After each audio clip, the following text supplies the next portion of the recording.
Hi, I'm Dave, and I know wrestling. Do you want a wrestler that got caught taking a picture exposing himself to someone with Nazi paraphernalia? Do you want a wrestler that caused other wrestlers to buckle under the pressure? And do you want a wrestler who was probably watching New Japan on Friday nights, just so he knew what to steal for Monday? Then allow me to introduce to you my client for Dave Knows Wrestling's honest promos, the Sting Slayer, the Injury Architect, the Hey Not Cool Man, Colby Lopez, or Seth Rollins. Behold, a wrestler that wanted to prove that New Japan wasn't better than WWE by just ripping off their moves and sequences and using them on WWE TV. I mean, at least Finn Balor was there. What's your excuse, Colby? And I know, everything in professional wrestling is stolen and nothing is original, blah blah blah.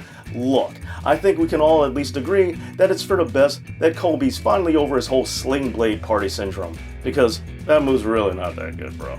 Like seriously, it's just a ring around the collar fall down. What's the big deal? But I guess with how often he changes finishers, I should probably just be impressed that he stayed with anything for that long. But hey, Colby has an identity beyond that. Remember, he used to be part of the Shield. And back in the early days, people actually said he was the one who was worst on the mic. Yeesh. I mean, people used to put him lower at talking than the future suffering succotash. Then again, when you stop to think about it, Colby really does have a history of not being so good with the words. Like the time he overthrew his own babyface push because of what he said on Twitter. Yeah, Colby, if you wanted fans to stop contributing merch sales to that big bank account of yours, bragging about it was definitely a good way to do that. Let's see, Dusty Rhodes was a babyface and he talked about hard times. Ric Flair was a heel and he talked about his alligator shoes. And you're surprised that the fans turned on you? Must be the internet, right? Who knew that you could undo a push from a feud with Brock Lesnar by getting into a rivalry with Will Ospreay? Now, between his lousy Twitter game and his not safe for work picture, it's almost seeming like going online might not be the best thing for Colby. Unless of course you count Ring of Honor, because that's when all the internet geeks say he was at his best. Oh, and if you are one of those geeks, don't bother saying that you liked him before he was cool, because remember, he's still not cool now.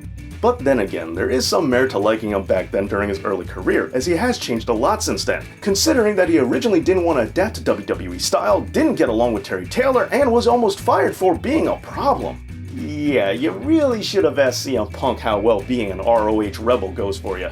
Oh, but let's remember, there is something that Colby does get a lot of smart credit for, and that's causing a specific injury. No, I'm not talking about the time that he buckle bombed Finn Balor out of commission, or the time that he buckle bombed Sting out of a career. Nope, I'm talking about the time he wanted to see what John Cena's nose would look like on the other side of his face. Remember that? All the Cena-hating indie smarks just loved when that happened. In the end, if you want a wrestler who got D-pushed for refusing to shake Big Show's hand, a wrestler who celebrated the announcement on air that he was going to have a baby by gouging out Rey Mysterio's eye, and a wrestler who decided to take Dennis Leary's advice from Demolition Man, then allow me to introduce to you my client for Dave Knows Wrestling's honest promos, the Monday Night Omega, Rogue, the Man's Man, Colby Lopez, or Seth Rollins.